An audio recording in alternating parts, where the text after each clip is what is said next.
Hello everyone, कैसे हो आप सब। आई होप कि आप लोग बहुत अच्छे होंगे। तो मैं आप सबका वेलकम करती हूँ अगेंस्ट द स्काई सुप्रीम के लेटेस्ट एपिसोड एक्सप्लेनेशन वीडियो में। तो नेक्स्ट एपिसोड की स्टार्टिंग में हम एक लड़की को देखते हैं जो कि हंसते खेलते हुए सिटी में से गुजर रही होती है, लेकिन तभी अचानक से वो एक आदमी से टकराकर नीचे गिर जाती है। ऐसा होने की वजह से वो लड़की भड़क जाती है और वो चिल्लाते हुए कहती है कि अंधे कहीं के दिखता नहीं है क्या। वो कह ही रही होती है कि तभी अचानक से वो देखती है कि ये तो अंकल ली है, जिसके बाद वो उन्हें संभालती है और उनके गिरे हुए उन वेजिटेबल्स को उठाने में मदद कर देती है। वही अंकल ली भी उससे कहते हैं कि छोटी लड़की तो हमेशा इतनी जल्दी में क्यों रहती हूँ, जिस पर वो जवाब देते हुए कहती है कि आज ज्वेलरी स्टॉल में लाओ ज़ेंग के साथ मेरा अपॉइंटमेंट है। वो इस बार अपने स्टॉल पर मेरे लिए कुछ खास लेकर आए हैं, तो प्लीज अंकल ली इसके बारे में फादर को कुछ भी मत बताना। अगर उन्हें इसके बारे में पता चल गया तो वो मुझे यहाँ पर दोबारा कभी नहीं लाएंगे। जिस पर वो अंकल जवाब देते हुए कहता है कि मैं सेक्ट मास्टर लॉन्ग को कुछ भी नहीं बताऊंगा, तुम चिंता मत करो। फिर वो लड़की जल्दी से उन्हें थैंक यू कहकर वहाँ से चली जाती है। इसके बाद नेक्स्ट सीन में हम उसी ज्वेलरी स्टॉल को देखते हैं जहाँ पर टैनियन और शानिन ऑलरेडी मौजूद थे। वहाँ पर पहुंचकर टैनियन लिन मैन जेट पेंडेंट को बस लेने वाला था कि तभी वही लड़की आकर जल्दी से उस पेंडेंट को ले लेती है और टैनियन तो बस उसे देखते ही रह जाता है। फिर वो उस स्टॉल के ओनर से कहती है कि लाओ ज़ेंग मुझे ये पेंडेंट चाहिए, लेकिन तभी टैनियन उससे कहता है कि छोटी लड़की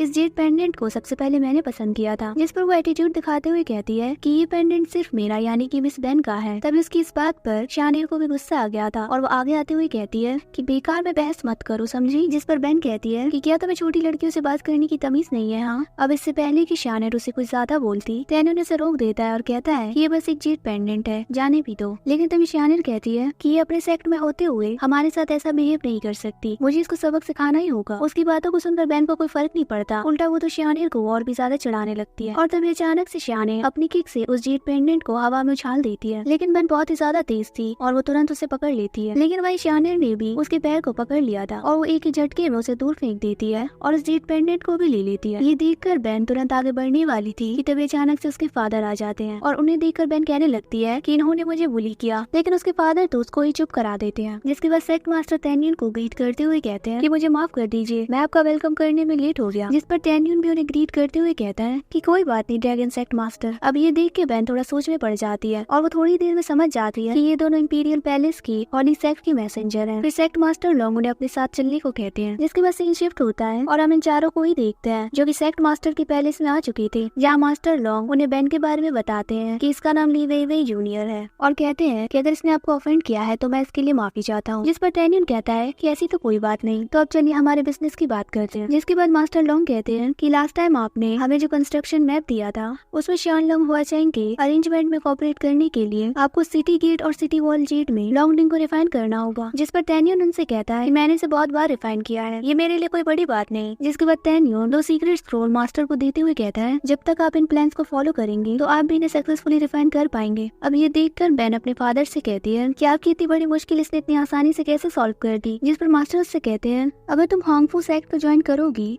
तो तुम टीचर टेन से इसके बारे में जान सकती हो। जिसके बाद हम देखते हैं कि बेन बहुत ही ज्यादा स्टाइल में कहती है कि वैसे मिस बेन ने अपना माइंड चेंज कर लिया है, मैं इसके बारे में बाद में सोचूंगी कि मुझे हांगफू सेक्ट ज्वाइन करना है या नहीं। जिस पर शानिन उससे कहती है कि हाँ, तुम इसके बारे में सोचना चाहिए। फिर बेन आगे कहती है कि हांगफू सेक्ट के मैसेंजर को एक रिस्पेक्टेड ओल्ड मैन होना चाहिए था, लेकिन तुम तो काफी यंग है। मेरे father dignified middle level man है और साथ ही मैंने ये भी देखा कि तुमने मुझ पर कोई अटेंशन नहीं दी, तो तुम एक हाई लेवल शी मास्टर होने का प्रिटेंड करना बंद करो और लोगों को बेवकूफ मत बनाओ। वेज़म तुम्हें अपना टीचर समझता है तो अपनी एंशिएंट सेक्ट की पावर को लेकर ज्यादा शो ऑफ करने की जरूरत नहीं। उसकी इस बात पर मास्टर लॉन्ग उसके सर पर मारते हुए कहते हैं कि अब चुप भी हो जाओ। वही शानिर भी भड़क जाती है, लेकिन टैनियन उसे रोकते हुए कहता है कि रुक जाओ, एक बच्चे पर क्या गुस्सा करना। फिर टैनियन मास्टर लॉन्ग से कहता है कि आपकी प्रॉब्लम सॉल्व हो गई है, तो अब हम यहाँ से चलते हैं। इतना कहकर वो दोनों वहाँ से निकलने लगते हैं, लेकिन तब अचानक से मास्टर लॉन्ग उससे कहते हैं कि मिस्टर टैनियन, आपसे दोबारा मिलना बहुत ज्यादा मुश्किल है, तो क्यों ना आप मेरे सेक्ट में दोबारा आए। जैसे ही मेरी रिफाइनिंग कंप्लीट होती है तो मैं आपको इन्वाइट करूंगा। और आज बेन ने जो कुछ भी किया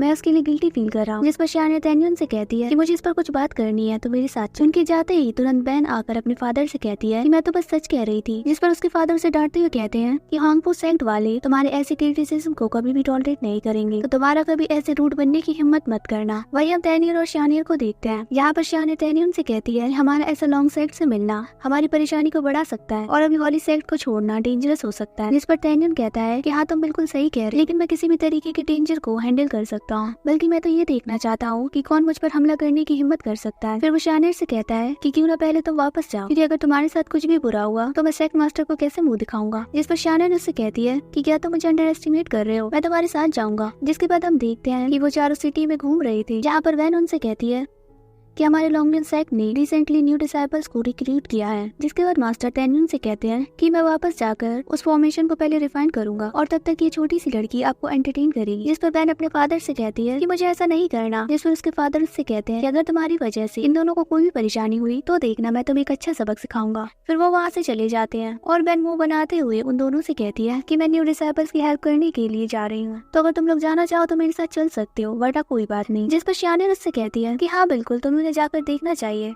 वरना तुम्हें ये कैसे पता चलेगा कि तुम्हारी स्टैंड क्वालिफाइड है भी या नहीं। और फिर हम देखते हैं कि वो दोनों भी बैन को फॉलो करते हैं। जिसके बाद नेक्स्ट सीन में हम न्यू डिसाइपल एरिया को देखते हैं, जहाँ पर कि शियान न्यू डिसाइपल जाओ को देखते हुए कहता है कि इसकी शी रिफाइनिंग पावर्स बहुत ही अच्छी है। अगर ये हमारे लॉन्गलिन सेक्ट में 10 दिनों तक रहा तो इसकी शी रिफाइनिंग पावर्स तो मुझसे भी ज्यादा हो जाएगी। फिर तब अचानक से वहाँ पर बैन आ जाती है और उसे देखकर शियान कहता है कि लिटिल सिस्टर यहाँ पर बैठो। फिर बैन वहाँ पर चिल मारते हुए कहती है कि मेरे लिए कुछ नाश्ता पानी का इंतजाम करो, लेकिन तभी वो जाओ को देख कर हैरान हो जाती है और जहाँ पर शियान उसे बताता है कि इसकी रिफाइनिंग स्किल लो ग्रेड की मैजिक वेपन्स को इंटीग्रेट कर सकती है। और जिसके बाद हम देखते हैं कि जाओ ने वहाँ पर एक बहुत ही बड़ा फॉर्मेशन क्रिएट कर दिया था। शियान आगे कहता है ये कमाल का है और ऐसी टेक्निक आज से पहले वांग फू शेंगसोंग में कभी भी अपीयर नहीं हुई। वही टेन्युन भी हैरान होते हुए कहता है कि लॉन्गलिन सेक्ट में ऐसा जीनियस कैसे हो सकता है, क्या ये कोई बाहर से आया इंसान है। जिसके बाद शियान कहती है कि ये तो हॉली ट्रेजर के बहुत करीब है, लेकिन तभी शियान उसे बताता है कि ये है तो बहुत ही ज्यादा टैलेंटेड, लेकिन रूल्स के हिसाब से ये शी रिफाइनिंग में फेल हो चुका है। जिसके बाद बैन भी कहती है कि ये तो बहुत बुरा हुआ, तो जाओ तुम नेक्स्ट टाइम आना। ये सुनकर जाओ कहता है कि मुझे एक और चांस चाहिए, मैं इससे भी बेहतर कर सकता हूँ।